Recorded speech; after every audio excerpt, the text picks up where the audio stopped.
3, 2, 1.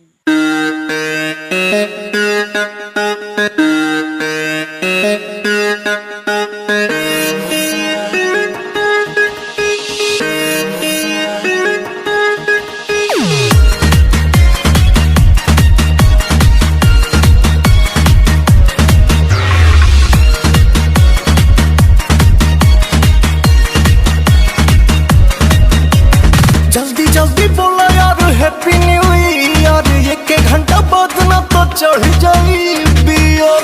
Beer हमको नहीं दिया कर रहे।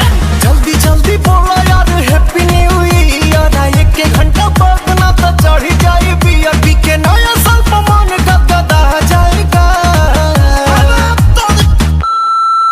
जल्दी पियाला में गाली बोला जाएगा। कोई बात नहीं। जल्दी पियाला में गाली बोला जाएगा।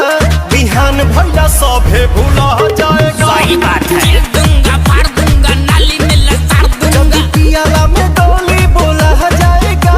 बिहान भैया सभे भूला जाएगा।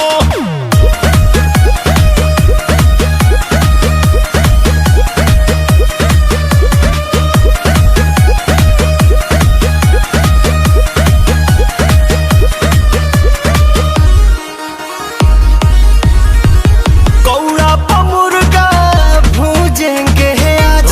भोजदा कहे से कि दीपक महंगा है प्याज। पूरा ही सस्ता है। फाड़ दूंगा, तार दूंगा, चटनी पे मार दूंगा। लुलियो बोलाई तब न जाई। कोई ना टंगड़ी तोड़ दे। रानू संतोष संगे पार्टी मनाई। Very good। यार जैसा कोई साथ न निभा पाएगा।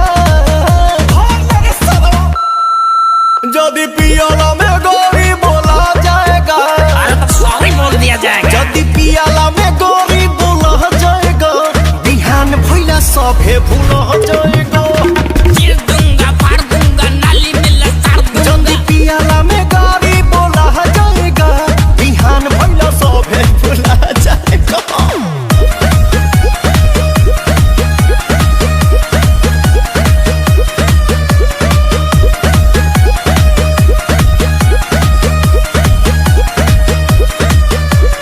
तूर दो ना कसम अमित आजाद।